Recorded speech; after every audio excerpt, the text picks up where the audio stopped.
Yeah, talk to me. About? She's not outside no more. What's that? What's that? Thought you was outside this summer. Come on. I am outside. What you? I'm on the sidewalk. Okay. I think the part that people don't talk about when you're rebuilding is that it doesn't eliminate the triggers, right? Like they're still there. A man that loves you would never do what my ex-husband did to me. Please don't look at everything. I don't do everything the right way. I make decisions that I know I shouldn't be making. But you can still learn something from my journey. Just don't follow me exactly because I don't know the hell I'm going either.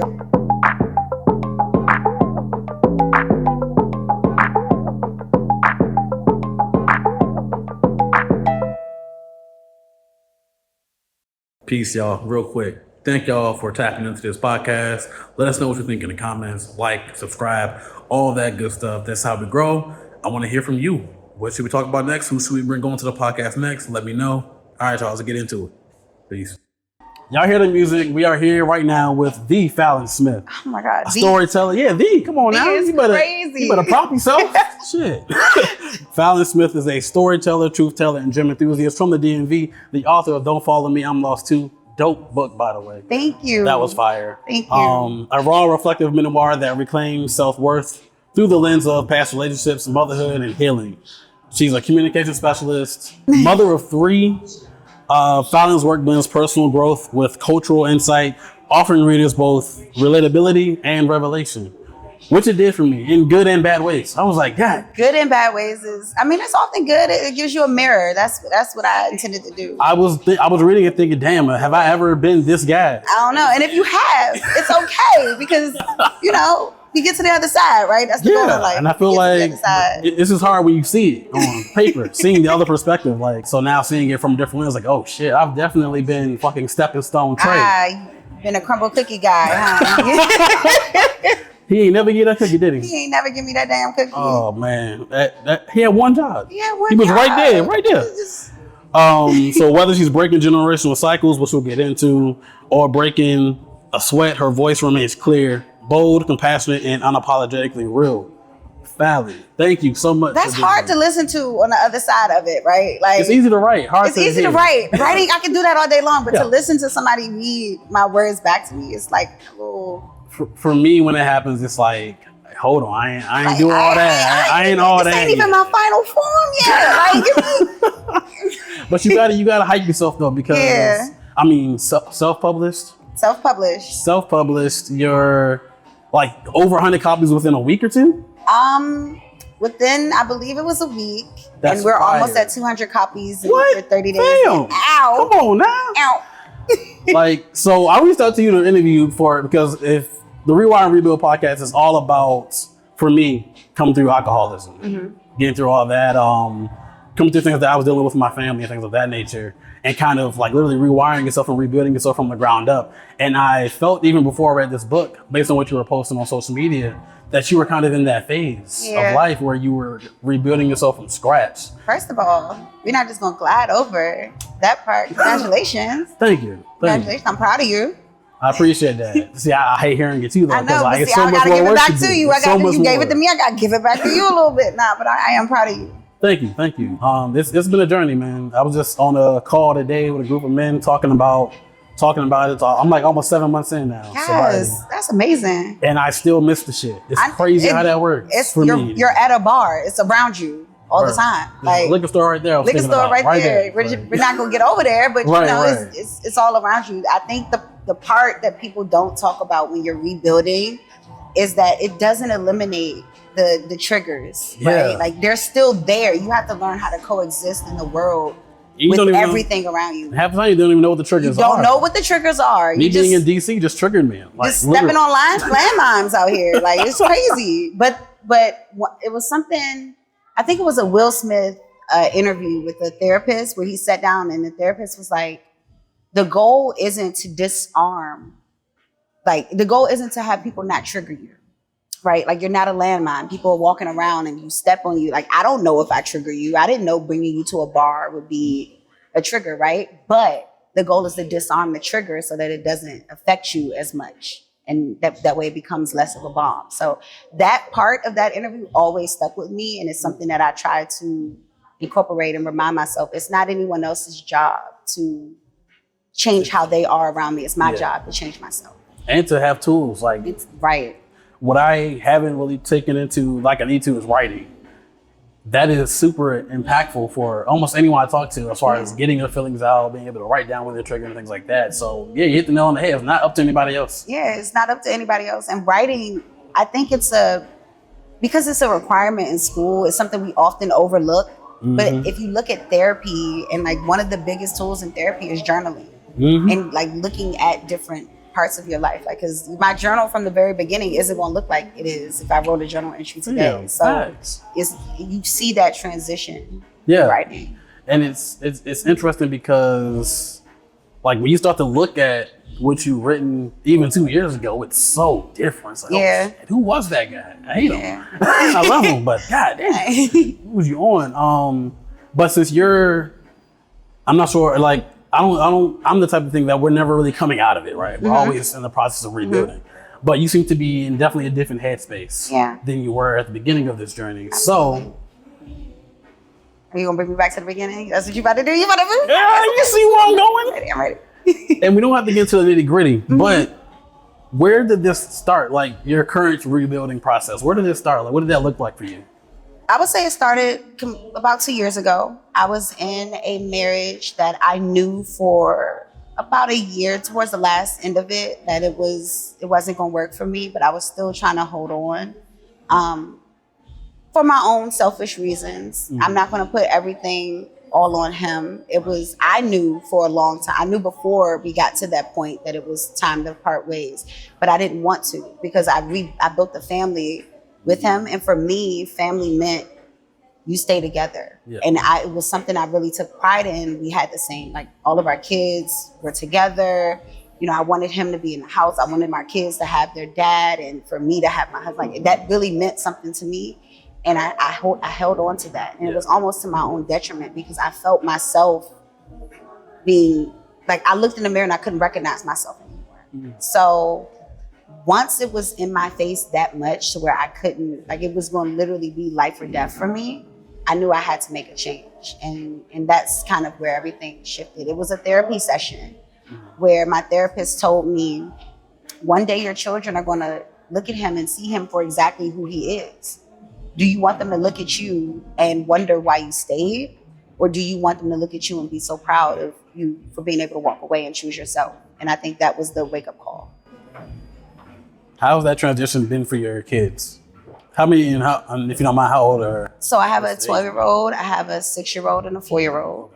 And for the 12-year-old, I've seen him come alive. And it's hard to say because you want to think that I did all of this for you. What do you mean? Like, I thought it was beneficial having your dad, but I've seen his personality shine. He's become, like, he and I have gotten really, really close. And I'm not going to say it's because of this, but through this, we really took a lot of time to build together. Work on our relationship. Yeah. So for him, it was a sigh, like a relief. Because I think he finally got a different version of me, like a happy mom, the mom that I feel like he deserved this entire time. For my daughter, it was really hard because she was a daddy's girl. Mm-hmm. And for him to be out of the home, like abruptly like that was a big shift and change. Yeah. I've seen some triggers in her, like she has panic attacks, she has a little bit more anxiety. She has social anxiety, so it's harder for her to get close to people and things like that. So it's been working. She's been getting better. Yeah. And in my youngest, I feel sad in a way for him because he had everything. Like, he was a part of all of this, right? But he was so young that he didn't even know. So his only memory is going to be when his dad wasn't in the home. Like, this is what he knows. This new version of our family is what he knows. So it's 3 different journeys for the children that I'm trying to manage on top of myself. So it's been, the transition for all of us has been a little difficult, but I think we're finding our way. Yeah. I mean, just from what I can tell, because I don't know you personally, right? We interact on social media every now and again. But from what I can tell, you put a lot of effort in listening to your kids, hearing what they have to say, whether it's hilarious, nonsensical stuff, or really deep, profound thoughts that they be having. Because like kids, like they be thinking. Those gears are always moving, and I do take a lot of pride in wanting to do, and I have my own reasons for that. Like I grew up where I felt like I didn't really have a voice in the home, and that's not a knock on my parents. I love my parents. I love, I understand them a lot more now that I am a parent. Yeah. But I didn't really have a voice. So it was very important to me that my children had voices, that they felt honored and listened to by me. And that's something that that's one of the pillars that I think are important for me when I talk about my parenthood. Yeah, that's fire. I mean, same thing, like no knock to my mom or anything like that, but like, and my wife's the same way. We want them to feel comfortable opening up, not feeling like they can't tell us even the wildest things that come to their mind. How has this transition impacted your parenting? Have you had to soften even more? Have you had to kind of be a little bit more hardened? Like, has your parenting style even changed because of this? I have had to parent from survival mode for the last 2 years. And I think we're just now getting to a place where I'm feeling comfortable where I am. And so now I'm kind of looking at, okay, I missed this. Let me figure this out. I can troubleshoot in different areas, where before it was like everything was on go, because unfortunately, when that relationship ended, it was all on me. I didn't have the help of the dad. Like, even though he wasn't in the home, he still chose to not be a part of. So that part was a big shift. Like, I was angry all the time. I'm stressed out. I'm yelling more. Yeah. And so I think all of us kind of felt that heaviness, but we're now at a better side of it. We're not that angry anymore. And I think a lot of I've just accepted that this is what it is for us, and we're just going to find our way. Just going to figure Pivot. it out. Yeah. That's funny. I almost named this podcast The Pivot Point. But, it's funny, 2 years ago, that's 2023, right? Mm-hmm. 2023 was the hardest year I've had in recent memory. Yeah, mine too. And so many people have said that. I don't know what it is about 2023, but that was a hard year for a lot of people. If you believe in the spiritual and all of that, all of the Mercury and Gatorades and all that stuff, all of that was happening around that time. So it was a pivotal year for everybody, I think. Because I think back to, I think I was like 6 when my mom and my dad got divorced. He was there for I have vague memories of being in the house, but to your point, when you're that small, you don't have a lot of memories and whatnot. But we would go to his house every now and again, things like that. But he wasn't really there that much. So 2023, I'm going through all these things. I'm losing the house, moving with the in-laws. I'm noticing that drinking is a problem. Mm-hmm. I've been drinking, but now I see it as a problem that it is. And I'm just in this really downward spiral in my head. So I reached to my dad. I know he went through some financial things. He might have some perspective that I don't have on it. So I hit him up, and he never got back to me. And that sucks. And before that, he had reached out. He does this thing where it's almost like reverse victim blaming or some shit. It's weird. It's y'all don't want to talk to me. Y'all don't want to do this. And it's bro, just hit me up. You disappeared. I'm good. And I think it's the fact that we don't complain about it, because for me, I never had that strong connection. So I'm it is what it is. But I'm now realizing it does impact me and whatnot. So when he didn't get back to me, that just added fuel to the fire. And so if I had to describe 2023, I would call it loss, basically, and realization. Yeah. So with that, what's a word or two you would use, even a phrase that you would use to describe your 2023? I'm lost too. Yeah. That's the part of the book. I think that so many people, when we talk about healing journeys, and when people are writing from what's considered a healed place, this idea that it's a singular place that you go to and you arrive there and everything is beautiful. Where I chose to write was from the journey itself. Yeah. So in the middle of it, I'm still healing. Please don't look at everything. I don't do everything the right way. I make decisions that I know I shouldn't be making. I don't do what I'm supposed to be doing. It doesn't look the traditional route, but you can still learn something from my journey. Just don't follow me exactly, because I don't know the hell I'm going either. That's what the whole point of the title of the book was. And I can see that too. I mean, and this is literally almost what I said on the first episode of this podcast, where it's I'm in the middle of this shit. Yeah. I don't have my own crib right now. We are struggling financially. We are struggling just to make do with what we got. But my perspective is what's different. Yeah. I no longer see it as this big negative thing. It's just what I have to get through. And I want you all here along with me because maybe you can teach me something along this journey if you're watching and commenting. Or maybe I can teach you something about what not to fucking do. I love that. I love that. I want people to learn from my mistakes more than anything because we all make them. And there's no point in me getting $1 million and you're like, all right, y'all, come to my podcast. Come. Look, we have one little light right here. It's bright as hell. It's bright. It's doing what it needs to do. It's doing what it needs to do.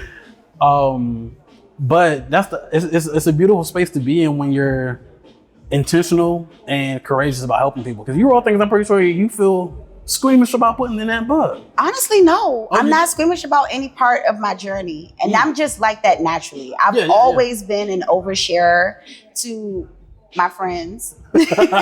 You know, they've had opinions about like, Fallon, you maybe said too much or you did too much, but I've just naturally been that way. Online is like where we come up, right? We came up at the age we remember not having social media, and then we get it and we've learned and we mastered it. I've always been in that, ooh, what's the next thing I can do? What's the next thing I can do? So I feel like I've always been an extrovert and I'm natural in telling it. But if I'm going to say something, why not help people along the way? And I think that that's something that's been, I'm just now realizing this has been important to me with every thing that I've ever done in life. So my book was going to be no different. If I was going to write a book about my story, it wasn't just going to be a tell-all salacious book that was going to make people pick it up. It's going to be something that people learn from too. Yeah, I mean, almost, I don't know if this is intentional, but one of the shortest chapters is the first one. Yeah. Which is probably why people wanted to, like, I want the tea. And you made that like... It wasn't, that was one of the hardest chapters to write. Ask you, That was one of the hardest chapters to write because I'm so far past that. Yeah. That I was like, I've already told this story. I don't want to tell it again. I knew why it was important for me to start there because it kind of points the bigger picture to what some of my issues were, why I was the way that I was, why dating was so difficult for me as an adult, but I didn't want to do it. And so what I ended up doing was, I don't know if you remember, but at the very beginning, so 2 years ago, I started like writing these letters. It was around the anniversary of our anniversary. It was our anniversary date, and I was having all of these emotions, and I just started like typing things out online. I literally took that, copied it, and that was my first chapter because I didn't want to do it again. So you wrote all that before you even had the idea for the book? Before I even had the idea of the book. I just went back. I remembered. I was like, hold up. I already did this. I don't got to do this no more. Man, that's dope because that means you literally didn't have to go back. You didn't have to feel it anymore. I don't even read the chapter. Not even if you did. I haven't even read it in full, from when I wrote it. I wrote it and I just flipped it and went to the next page. Is that because you are like, do you feel like that's because you're done with that chapter in your life, or you just don't want to revisit it right now? I don't mind revisiting it. I can talk about it. I don't have any. I look back on it. I can find the fond memories in it. I see a lot of the trauma and but it doesn't hurt me anymore. It's almost like I'm viewing it from somebody watching a movie. I think the reason it's so hard for me to actually sit through and read everything is because I'm no longer there anymore. It's almost like I don't even recognize the woman that I'm talking about. Gotcha.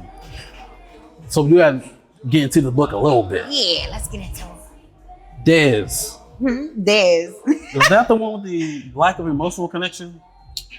Des was, and it's hard because these are real people that this is shaped off of. Right. So Des was somebody that I had Malik in the story is, of course, my ex-husband, but there was a clear distinction. Like I wasn't stimulated mentally from him. And so I thought I could live without that. I'm like, wait, there are other qualities about him that I like. Let's harp on the things that we do share. But I'm a very intellectual person. I love talking about different conspiracies and going down a rabbit hole. There's almost, if you say something in a conversation I don't understand, instinctively I'll pull up my phone and start Googling and I'll start researching to understand, right? And that was that aspect that was missing in my relationship. So when I got out of that relationship, one of the very first things I looked for besides a intimate connection was mentally being stimulated.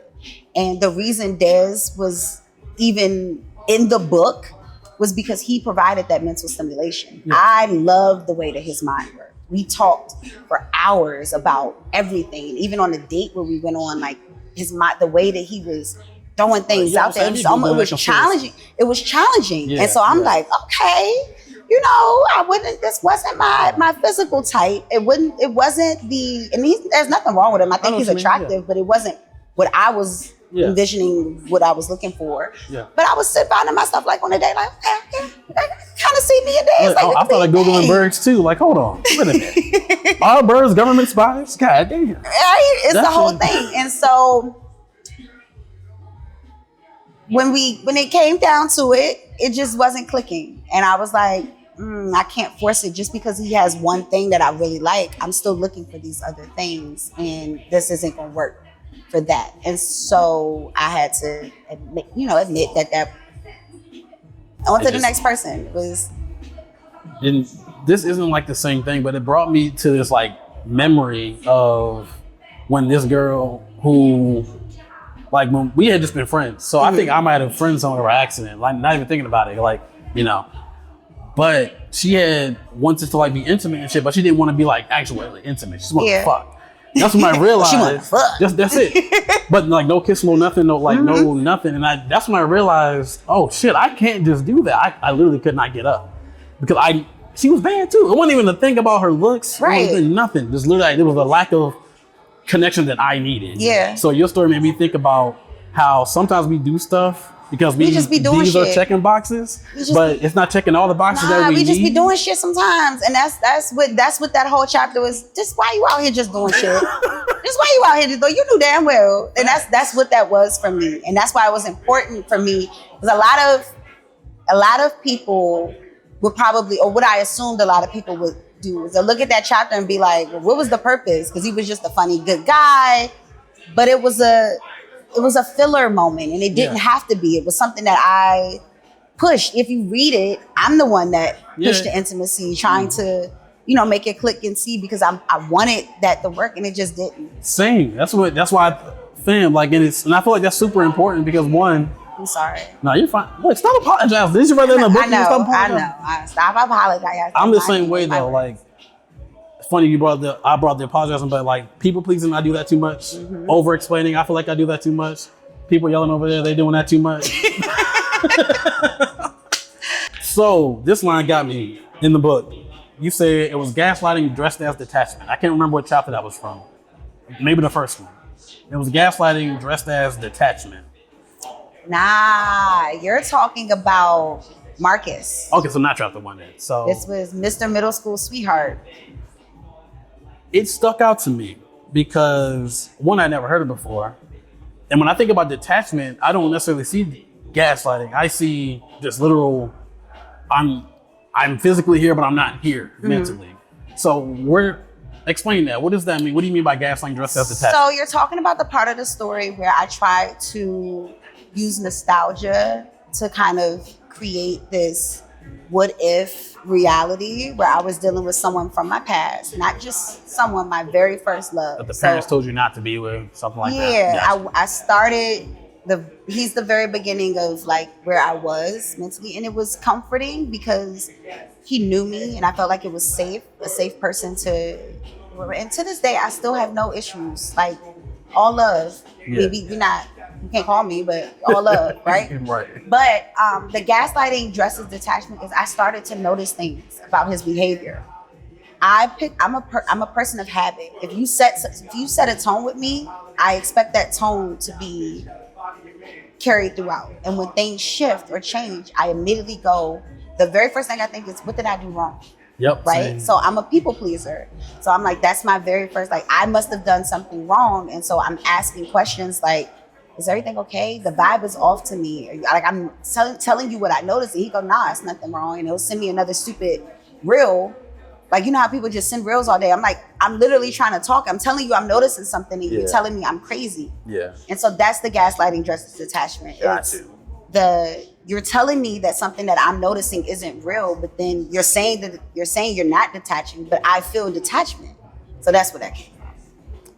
And what is gaslighting for people who don't understand what it actually is? It took me a while. So I'm no therapist, so don't quote me, but gaslighting is I can only do it in examples. If I'm telling you like, hey, the sky is purple. And you're like, no, the sky is blue. Like, no, it really is purple. Like, go outside and look at it. You're looking at this blue sky. Like, man, it's purple. It's purple. And it's making you feel crazy for believing the sky is blue when you know the sky is blue. Yeah. That's what gaslighting is. It's a manipulative tool that is used in a lot of different ways to get the result that you want. And I don't know what, because I'm not that person. I never wanted to be that person. I still to this day don't understand people who are like that. Like, what do you get out of manipulating somebody? I can, because full transparency, I've been that person. Okay. So what do you get out of doing that? You don't have to face yourself. If I tell you tell me, I feel like you're detaching or whatever. If I admit to you, yeah, I am, I can lose access to you. Mm-hmm. I can face the fact that whatever I'm dealing with, I don't really want you to know about, so I'm trying to avoid it. But ultimately, I just don't want to face myself. Like, I don't want to. But you know, the crazy part is, and this is the part that I be feeling like men don't understand, you don't got a lot to kick it. And where I was in my journey, you could have just came straight out and been like, hey, this is what it is. Yeah. And I would have made a choice to either deal with you or not deal with you because of where I was. But what I hated most about a lot of the people that I encountered is they kept feeling like they had to lie to me. It pissed me off. I didn't want to fight. Like, why are you lying? Who are you afraid of? You afraid of me? Like, well, yes and no. It's not necessarily you, but you represent the people that we're afraid of. So it's one of those, because back when I was doing these things, like all the time lying for no reason or making it seem like what their reality wasn't their reality and shit. I used to do this shit all the time back in high school. Y'all crazy. I didn't realize it until later. Like, I started reading emails I sent. I was like, oh my God, what? I literally told this one woman, like, I was like, yeah, I love you. We can be together, just not right now, but wait for me though. Something like that. Something along that theme. And she waited. It's like, she was like going off. Insane. And in my head back then, I used to think that she was crazy. So when I'm reading it now, older, and seeing how fucked up that was, it's like, ooh, that's cringy. Why was I like that? I can't really explain the why. I just know that we get this, and I can't speak for all men, but I got this idea that if I'm too honest, I'm gonna lose you. If I'm too honest, you're not gonna like me. I need to play this role of, I love you, but I ain't gonna give you too much, but I'm also not gonna show you this negative side of me where I fuck up. Yeah. Or even if it has nothing to do with if I'm fucking up outside of doing whatever, I just don't want you to know and see me, because I don't really like myself. And I think that's where it all comes around. Yeah, not liking yourself. And I get it. It sucks though. It sucks. But that's why that stuck out to me, because it's like, yeah, I could definitely see myself doing that. I think where it gets weird to me is that we get in our 30s and we still doing it. It's like, come on, you gotta, you think there'd be some kind of transition. Getting old. At your big old age, you should know. Like, I see it for what it is. So now I'm in a place where I can, like, if I notice in my kids when they get older, I can actually, like, look, I used to do this too. I understand why. Let's course correct. Yeah, early, I love that type shit. Stepping stone trait. Yes. One, have you ever felt like the stepping stone in somebody else's life? Yeah. Like how? I can see areas where I may have been a placeholder. Yeah. Like, that's kind of what I felt. Trey is cool. Yeah. He was not for me. I knew that from the very beginning. I could tell when I started like putting two and two together, because this was I made his chapter. A chapter is probably the shortest chapter in the book. Yeah. Or sort of section in the book. But I knew from the very beginning. I was like, I don't got nothing to do with him. I gave him like a nickname like that. I was like, when I would tell my friends, I'm like, oh Lord, there he go again. But it was an opportunity for me to, one, I'm not hurting anybody. Yeah. I'm not leading him on. I'm not overly flirting. I'm not making myself available. I'm not giving him the impression that I'm trying to be with him. But I'm also like, if you're gonna like me, you're gonna flirt with me. Yeah, let me just test my little skills out. Let me see how I do in these streets. Because I've been out the streets for a minute. So that's what that was for me. And I hopefully didn't hurt him. But if he comes back and he says, I was hurt, I could understand why he would feel that way. I get an enjoyment out of flirt. I'm a Leo. Like, I love to flirt. Like, that's my thing. I flirt and I don't even know I'm flirting. Yeah. And this is my thing. Fun. But as long as I'm not making it seem like, I felt like it was safe as long as I wasn't making it seem like something it wasn't. Like I wasn't leading him on. And I think that's where I kind of like, well, okay, it was what it was. So let's transition a little bit from the book. So we talked about 2023, talked about the book. In the middle of your journey in this rebuilding stage, what was that looking like? When you were at that point where you're moving on from the hurt, from even maybe feeling guilty about the situation, now you're focusing on getting better. Mm-hmm. What is that person? Therapy. And my therapist was $100 a pop. Woo. And we had to meet. I was like, can we do every 2 weeks? Because every week ain't gonna work for me. But it was a lot of therapy. A lot of sitting with myself, a lot of journaling, a lot of calls to my support systems. It was a lot of introspective work that had to happen for me to get to where I am now. And therapy. Do you think the gym also aided into your therapy? Absolutely. It was part of my therapy. The gym, and the way that I put it in the book, is like the central part. So you introduced to me in the gym in part 4, but it's honestly, the gym bag is tied to the gym. The gym is where I found myself. So it's the one selfish thing I've done in my whole life, where I've literally cut out the outside and just focused on me. I looked at my body. I looked at, my habits. It was the one thing that I did to pour back into myself. And, but yeah, that was my one selfish thing that I did. And the gym is definitely a metaphor for self-love. I mean, there's people yelling still. Gee. But you talk in your book, or maybe it was online, I can't remember exactly where I read it, but how it's not a flex that you left after the first instance of deviant. And I'm like, that's beautiful, because it's not like some people have how they move, and some people can leave, some people don't. And there's a myriad of reasons as to why. If there's someone out there right now, another woman out there right now who might be in a similar situation and either thinking about leaving or scared to leave, whatever the case may be, like, what would you say to them if they're in a similar situation that you were in? Choose yourself. You never go wrong with choosing yourself. I feel like that was the scariest part for me, is what are my kids going to think? What are my family going to think? Like, what's going to happen? What's this next part going to look like for me? But even though it was scary, I chose myself, because a man that loves you would never do what my ex-husband did to me. And there was no way we could come back from that. And so I left. Yes, I left after the first time, but for me, it's still not a flex, because there were so many other things that led up to that I should have left, and I didn't. And so when people say you're so strong for, leaving, I understand what they mean by that, and I accept that that's their view of it. But I didn't leave at the first time. Right. You know what I'm saying? Like, there wasn't, right. So, I accept it, but I do know that there's strength in what I did. And if you are in a similar situation, choose yourself. I implore you to choose yourself. I think it's important, but I can't make you choose you.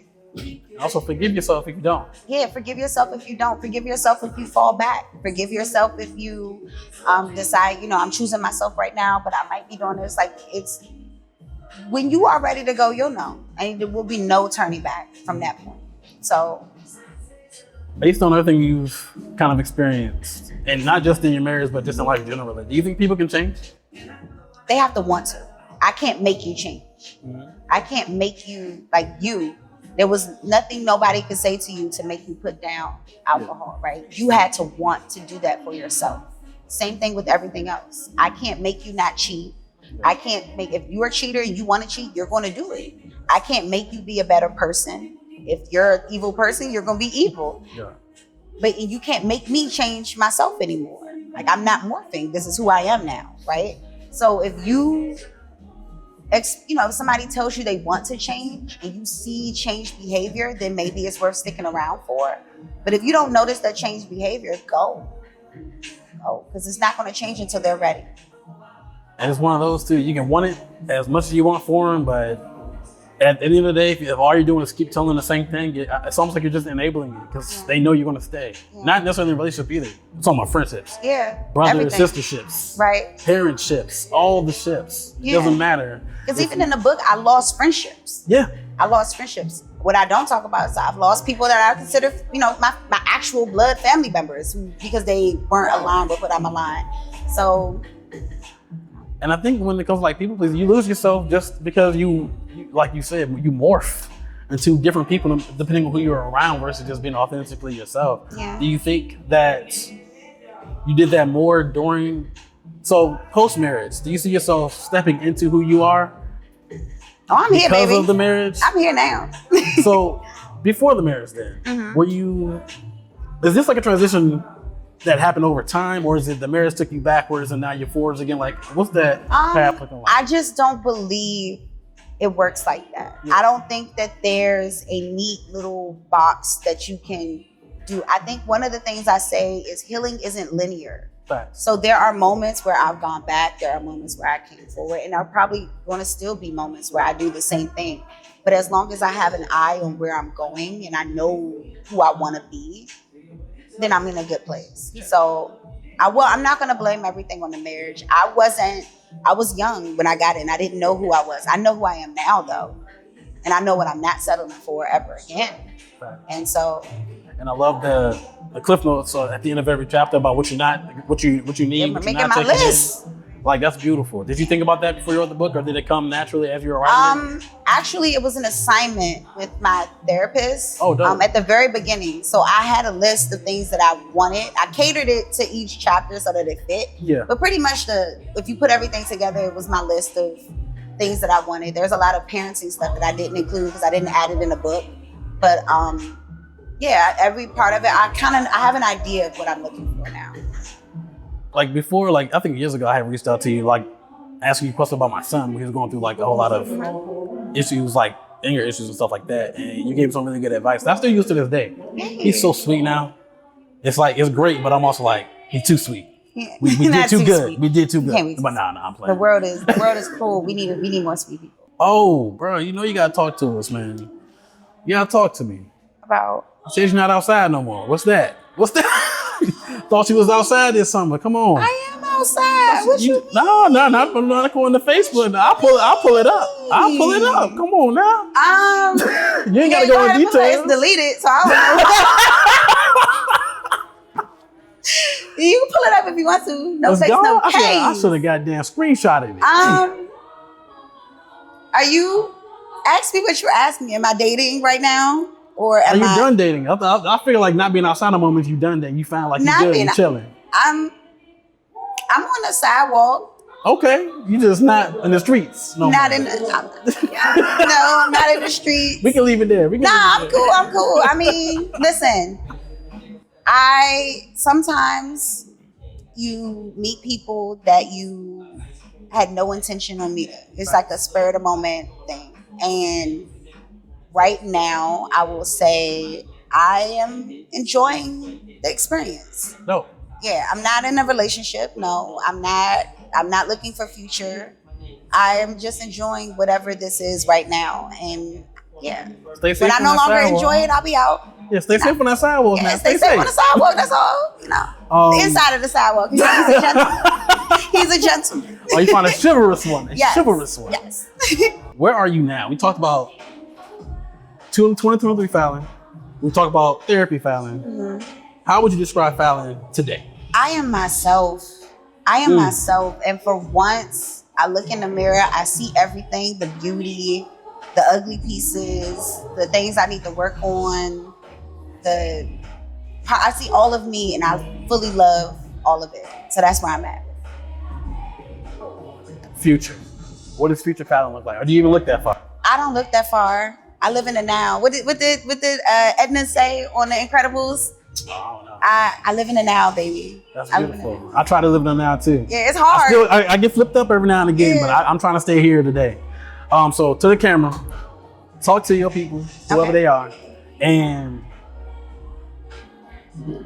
first thing, just let whatever comes to your mind, based on your story, what you've experienced, and this conversation today, what do you want them to leave with? What do you want them to get out of your story? I want you to understand that there's life on the other side, that it may look dark, no matter what you're going through. You may not be in a situation like I was, that included domestic violence or anything as close to that. But if you're in a season where you feel like you got to transition and change, there's life on the other side. You just got to get through that part of it. Ooh, you ain't got to be that eloquent. Come on now. I don't know which one it is. I think it's this. I don't know what that is, but I'm going to. I'm just going to dab on to close it out. Dab is the close out? Yeah, okay, we go dab. Let's dab. All right. Boom. All right, dab.